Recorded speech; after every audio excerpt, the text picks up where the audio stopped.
नमस्ते दोस्तों, मैं मेघा भारद्वाज, आपकी होस्ट और आपकी हेल्थ बडी और जनसेवा हेल्थ पॉडकास्ट में आज आपके लिए एक ऐसे सब्जेक्ट पे पॉडकास्ट लेके आई हूँ जो हर घर से जुड़ा हुआ है। बच्चों की स्क्रीनिंग टाइमिंग पे, उनके दिमाग पे, उनके आंखों पे मोबाइल, लैपटॉप, टीवी इनका क्या असर पड़ता है। और आज हमारे साथ उपस्थित है डॉक्टर पुष्पेंद्र मगौन, जो चाइल्ड स्पेशलिस्ट है और doctor SS Tatia medical college जनसेवा हॉस्पिटल में HOD के पद पर कार्यरत है। नमस्ते सर। नमस्कार जी। सर आज हमारा एक टॉपिक है जिस पे हम पॉडकास्ट कर रहे हैं। हमारी जनता को, जो भी हमारे व्यूअर्स हैं, उनको इसके बारे में जानना ही जानना है।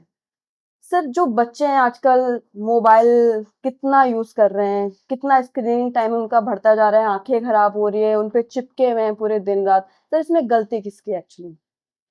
तो किसी एक पर गलती लेबल करना बहुत मुश्किल है, बट ये जानना ज़रूरी है कि समाज, बच्चा और माँ-बाप तीनों ही इसके लिए ज़िम्मेदार हैं और सबसे ज़्यादा रोल इसमें माँ-बाप का बनता है।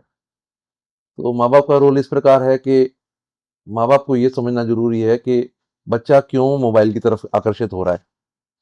तो उसका एक मुख्य कारण है कि हम बच्चों को समझ नहीं पा रहे, उनके लेवल पर पहुँच नहीं पा रहे। तो बच्चे को एक उदाहरण देना पड़ता है। बच्चों के माइंड में एक मिरर न्यूरॉन्स होते हैं। उनके मस्तिष्क में ऐसे न्यूरॉन होते हैं कि जो वो आस-पास देखते हैं, उसको इमिटेट करते हैं, उसको कॉपी करते हैं। अगर वो अपने माँ-बाप को किसी सिचुएशन में किसी तरह व्यवहार करते हुए देखते हैं, वो भी बिल्कुल उसी तरह व्यवहार करते हैं। अगर वो देख रहे हैं कि माँ-बाप घर में मोबाइल यूज़ कर रहे हैं, वो आपस में खुद ही आपस में बात नहीं कर रहे, सारा टाइम मोबाइल पे ही लगे रहते हैं, तो बच्चा ऑटोमैटिकली वो हैबिट अपने अंदर इमिटेट कर लेगा। दूसरी बात है कि जब हम बच्चे को सेफ महसूस कराते हैं, सुरक्षित महसूस कराते हैं, तो बच्चा ऑटोमैटिकली अपने थिंकिंग ब्रेन को यूज़ करना शुरू करता है। लेकिन जब हम बच्चे को स्केयर्ड रखते हैं या डरा कर रखते हैं या बच्चे पे हमेशा कोई प्रेशर बनाए रखते हैं, तो वो रिएक्टिव ब्रेन को इस्तेमाल करता है। तो ये दोनों ब्रेन्स जो हैं, इनका बड़ा इंपॉर्टेंट रोल है। जो थिंकिंग ब्रेन है, उसको हम बोलते हैं टॉप ब्रेन और जो रिएक्टिव ब्रेन है, उसको बोलते हैं लो ब्रेन, लोअर ब्रेन। सो हमारी नॉर्मल बॉडी की जो मैकेनिज़्म है, टॉप ब्रेन को लोअर ब्रेन को कंट्रोल करना चाहिए। लेकिन इन बच्चों में उल्टा हो जाता है। लोअर ब्रेन टॉप ब्रेन को कंट्रोल करता है। वो इसलिए करता है कि पेरेंट्स रियलाइज़ नहीं करते कि कभी-कभी वो बहुत ऊँचा बोल जाते हैं। तो बच्चा उसको समझ नहीं पाता कि बच्चा माँ-बाप ऐसे क्यों ऊँचा बोल रहे हैं। तो एकदम से वो अपने शेल में चले जाता है, वो घबरा जाता है।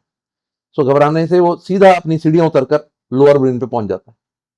हम चाहते हैं कि वो टॉप ब्रेन पे रहे, लेकिन वो सीढ़ियाँ उतर के लोअर ब्रेन में आ जाता है और एकदम से रिएक्शन करता है, क्योंकि वो हमेशा स्केयर्ड है। दूसरा, हम बच्चों को एम्पैथाइज़ नहीं करते। एम्पैथाइज़ का मतलब होता है कि पहले तो उनकी बात सुनिए, सुनने का टाइम दीजिए। अगर हम बच्चे के साथ समय नहीं बिताएँगे, उसको सुनने का टाइम नहीं देंगे, तो ऑटोमैटिकली बच्चा फ़ील करेगा कि मेरी कोई वैल्यू नहीं है और वो अपने आप को माँ-बाप से दूर करके मोबाइल की तरफ आकर्षित हो जाएगा। तीसरी चीज़ है कि एम्पैथी का मतलब सिर्फ़ ये नहीं होता कि उसके साथ सहानुभूति प्रकट करना। एम्पैथी का मतलब ये होता है कि अगर आप उसकी जगह पे होते बेटा, अगर मैं इस सिचुएशन में होता तो मैं भी ऐसा ही करता, तो ऐसे घबराने की ज़रूरत नहीं है। अगर वो क्लास में उसका रिज़ल्ट अच्छा नहीं आ रहा तो आप उसको डाँट रहे हैं, आप उसको धुतकार रहे हैं, तो उससे बच्चा और घबरा जाता है। तो उसको बोलो हम भी इसी चीज़ से निकले हैं और हम भी इसको बेटर कर पाए क्योंकि हमारे माँ-बाप हमारे को सपोर्ट करते थे। तो हम भी तुम्हारे साथ खड़े हैं हमेशा। तो ये बताना बहुत ज़रूरी है। और आखिरी चीज़ है कि बच्चों को चॉइसेस दीजिए। कई बार आप बोलते हो बेटा ये कर ले, फिर ये कर ले, उसके बाद ये कर लियो, उसके बाद होमवर्क कर लियो, उसके बाद खेलने चले जाइयो। आपने एक पूरा स्ट्रक्चर रूटीन बना दिया उसका। उसको फ्रीडम ही नहीं दी सोचने की कि पहले क्या करना है, बाद में क्या करना है। उसको खुद के अंदर कोई आज़ादी नहीं है। जब वो फ़ील करता है मेरे अंदर आज़ादी नहीं है, मैं हर समय गवर्न्ड हूँ किसी से, तो ऑटोमैटिकली उसका लोअर ब्रेन काम करता है, वो सुरक्षित फ़ील नहीं करता। तो बच्चों को चॉइसेस देना बहुत ज़रूरी है और बच्चों के साथ कोलैबोरेट भी करो। जब आप कोई गेम बना रहे हो, कि खेल रहे हो बच्चे के साथ बैठे हो, उसको क्वालिटी टाइम दे रहे हो, तो उसके साथ समय बिताइए, उसके साथ उसको बोलो अच्छा ये प्रोजेक्ट मिला है स्कूल में, अच्छा हम दोनों मिलकर करते हैं। अच्छा तुम बताओ तुम इसमें क्या करना चाहते हो, मैं बताता हूँ मैं क्या करना चाहता हूँ। जब आप कोलैबोरेशन करते हैं तो बच्चे को लगता है कि मेरी जो इनपुट है उसकी भी कोई वैल्यू है। अगर आप सारा कुछ उसको बनाकर दे देंगे या सारा कुछ कहेंगे अच्छा हम ऐसे बताते हैं ऐसे कर ले, तो बच्चे को अपनी कोई वैल्यू नहीं लगती और वो सुरक्षित फील नहीं करता। तो ये बहुत इंपॉर्टेंट है। और जब वो कुछ अच्छा करे तो उसको प्रेज़ करो, उसको तारीफ़ करो कि बेटा तूने बहुत कमाल कर दिया, ऐसा तो मैंने कभी देखा ही नहीं था, कोई बच्चा भी कर सकता है ऐसा।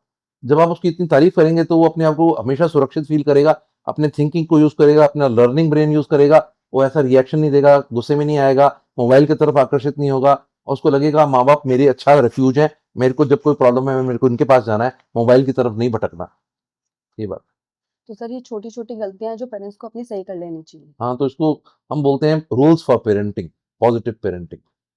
तो सर हमारा पहला सवाल ये है कि बच्चों के लिए कितना स्क्रीनिंग टाइमिंग है जो ठीक है कि हाँ, इतना टाइम उनको फ़ोन चलाना चाहिए?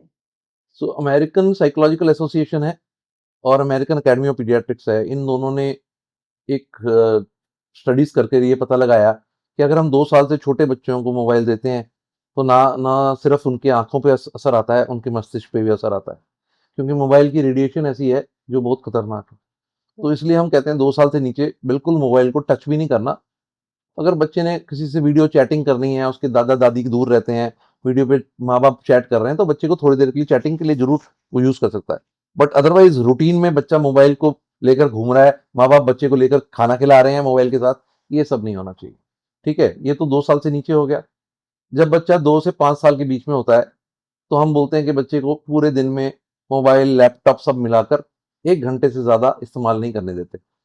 क्योंकि इस्तेमाल ना करना मतलब बच्चे के ऊपर ऑर्डर करना। ऐसा नहीं करना कि उसको बेटा तूने इसको अब नहीं छूना, अब इसको तू मेरे को पकड़ा दे। उसको दूसरी चीज़ में व्यस्त कर दीजिए ताकि उसका समय कहीं और बीतना शुरू हो जाए, तो ऑटोमैटिकली वो मोबाइल की तरफ आकर्षित ना हो।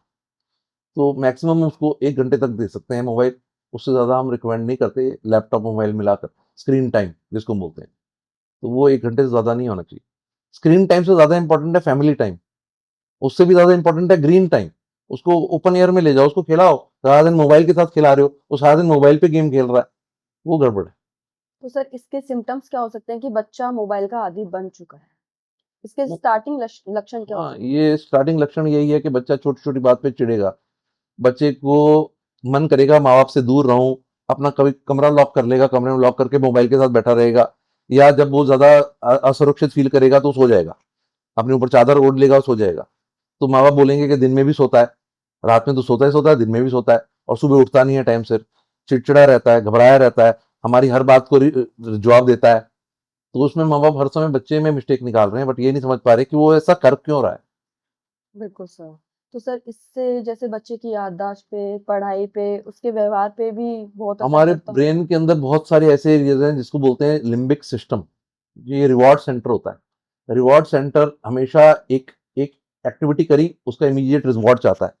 तो जितना एक मार्शमैलो स्टडी थी, मार्शमैलो स्टडी ये थी कि जब बच्चे को कोई चीज़ पकड़ा रहे हैं आप, जैसे आपने एक बच्चे को बोला कि बेटा ये लीजिए, एक मार्शमैलो ये है, ये अगर आप अभी खा लेंगे तो आपको 1 मिलेगा।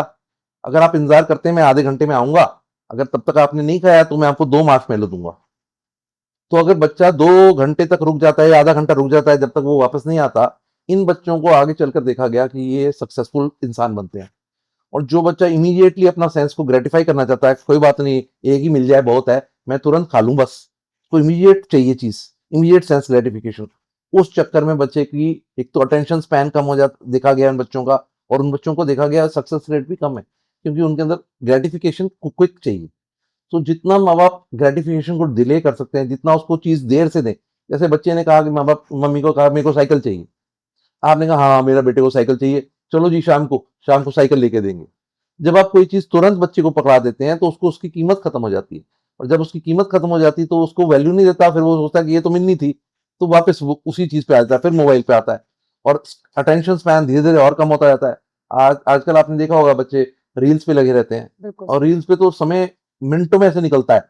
आप सोच ही नहीं पाते कि वो उसका 1 घंटा हो गया, 2 घंटा हो गया, क्योंकि एक तो उसने 1-2 मिनट के लिए रील देखकर उसका अटेंशन खत्म हो तो फिर दूसरी रील पे स्क्रॉल करता है।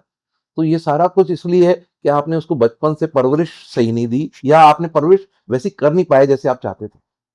बिल्कुल सर। तो सर क्या टाइम टेबल सेट करें पेरेंट्स अपने बच्चों के लिए कि वो पढ़ाई भी कर लें, अपना स्क्रीन टाइम भी कर लें क्योंकि आजकल की तो स्टडी ही पूरी की पूरी स्क्रीन टाइम हाँ, पे डिपेंड हो गई तो है। 5 साल के बाद हम बच्चों पे ज़्यादा नियंत्रण इसलिए नहीं कर पाते कि स्कूल में होमवर्क मिलता है आपकी बिल्कुल सर। मोबाइल पर। तो ये बात तो समझना ज़रूरी है कि चलो आपको होमवर्क मिला है मोबाइल पर, तो कोशिश करिए उसको बड़ी स्क्रीन पे देखें।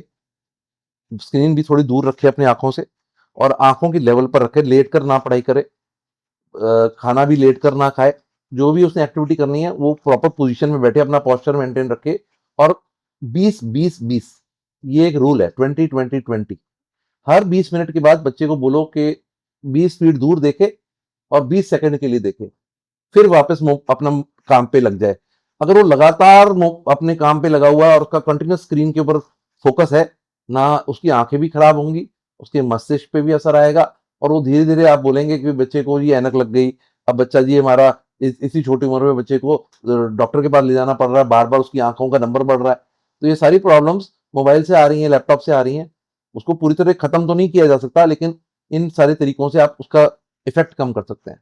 एक हमारा सवाल था, आजकल जो छोटे बच्चे होते हैं, जैसे उनकी मम्मी है, उनको काम करना है तो उनको फोन पकड़ा के चली गई, बच्चे खाना भी कि नहीं हम फोन देखेंगे तो ही हम खाना खाएंगे, नहीं तो तो हम यही खाना नहीं प्रॉब्लम खाएंगे। है, माँ बाप चाहते हैं कि अपना समय फ्री मिल जाए, उनको फ्री टाइम मिल जाए। तो या तो वो मेड के हवाले कर देंगे बच्चे को और खुद अपना काम करते रहेंगे, और उसको टीवी के सामने बिठा देंगे। अब बच्चा टीवी के सामने बैठ कर उसके आगे सामान रख देंगे, अंकल चिप्स रख देंगे, फ्रूटी रख देंगे। बच्चा बैठकर सारा दिन वो पी रहा है, साथ साथ टीवी देख रहा है या मोबाइल देख रहा है। एक तो उसमें उसमें मोटापा आ जाएगा, क्योंकि हमारे जो बॉडी में फैट सेल्स होते हैं, वो मैक्सिमम फैट सेल्स 2 साल तक बन जाते हैं। तो अगर आपने पहले 2 साल में बच्चे के साथ ये कार्यक्रम किया, तो ऑटोमेटिकली आगे चलकर आप देखेंगे बच्चा मोटा होता जा रहा है और आपको समझ नहीं आ रहा उसका फैट कंट्रोल कैसे करें, क्योंकि आपने उसके फैट सेल्स इंक्रीज कर दिए by giving him junk food and उसको सेडेंटरी लाइफस्टाइल देकर, सारा दिन मोबाइल पर या टीवी पर उसको चिपका कर। तो बिल्कुल भी ये अलाउड नहीं है कि बच्चे को खाना खिलाते वक्त आप मोबाइल पकड़ा दें ताकि वो खाना खा ले, क्योंकि आप तो चाहते हैं कि उसका वहां पर ध्यान रहेगा और साथ साथ मैं खाना देती रहूंगी, तो मेरा काम जल्दी से निपट जाएगा। तो हम तो रिकमेंड करते हैं बच्चे को कोई नई चीजें सिखाओ, साथ साथ बात करके, बेटा देखो वो ट्री, बेटा देखो ये क्या है, इसका नाम लो। बच्चे को ऑब्जेक्ट्स पॉइंट कर करके बताइए, ताकि उसका वहां ध्यान जाए और साथ साथ वो खाना खाए। तो वो लर्निंग भी कर रहा है, सीख भी रहा है। और 2 साल के बाद जो कंटेंट बच्चा टीवी मोबाइल पे देख रहा है, उस पर भी निगरानी करनी जरूरी है। माँ बाप को वॉचिंग करनी है कि बच्चा ये देख रहा है, मैं भी साथ बैठ के उसके साथ देख रही हूँ 5 साल तक, क्योंकि बच्चे को क्या देख रहा है, क्या उसका अंदर मटेरियल जा रहा है, वो भी इंपॉर्टेंट है। तो सर, पेरेंट्स के लिए ऐसे क्या इंस्ट्रक्शंस होंगे आपके लिए, क्यों? पेरेंट्स को उदाहरण बनना है, पेरेंट्स को उदाहरण बनना है पहला बात। तो बच्चा अपने माँ बाप को देखकर आगे बढ़ता है, तो रोल मॉडल तो फादर मदर ही है। ठीक है, तो वो दिशा देने वाले वही हैं। आप बच्चे को पैसा दे दीजिए, बच्चे को सब कुछ सुविधाएं दे दो, लेकिन आप दिशा नहीं दोगे तो वो बच्चा आगे चलकर अच्छा नागरिक नहीं बन पाएगा। तो पहले बात तो उसको सही दिशा माँ बाप ने देनी है। दूसरी चीज आपने ध्यान रखना है कि बच्चा जैसे जैसे बड़ा हो रहा है, उसकी जरूरतें अब दूसरी होती जा रही हैं। तो उन जरूरतों के साथ अनुसार आपको भी अपने आप को ढालना है, ताकि बच्चा उसके हिसाब से आपको भी वैल्यू दे, और आपकी बात को जब भी उसको कोई तकलीफ हो वो आपकी तरफ आए, रादर देन मोबाइल की तरफ आए। बिल्कुल सर। सर, एक रैपिड फायर हम करना चाहेंगे आपके साथ कि बोलिए। सर, जिसमें सर आपने मतलब वन लाइन जवाब देना है ठीक है जी। कि हमें क्या करना चाहिए, क्या नहीं। ठीक सर, है। अगर आपको सिर्फ एक पेरेंटिंग रूल बनाने का मौका मिले, तो आप हम्म। क्या बनाएँगे? पहला पेरेंटिंग रूल है, बच्चे को प्यार, बच्चे के लिए उदाहरण, और बच्चे के लिए समय। बस ये 3 चीजें अगर आप मेंटेन करते हैं लाइफ में, तो एक परफेक्ट पेरेंटिंग रूल बन गया। और सर, आजकल के जो बच्चे हैं, उनकी सबसे डेंजरस डिजिटल आदत क्या है? जो आपके पास डेंजरस केसेस डिजिटल आते आदत है होंगे। Digital diet. ये तो डाइट है ना, उनकी खुराक बन चुकी है। अब हम लोग पहले तो कहते थे बच्चों को हरी सब्जी खिलाओ, दाल चावल खिलाओ, दाल रोटी खिलाओ। आजकल उनकी डाइट तो खुराक यही है, उनके अंदर यही मसाला जा रहा है जो मोबाइल से अंदर जा रहा है।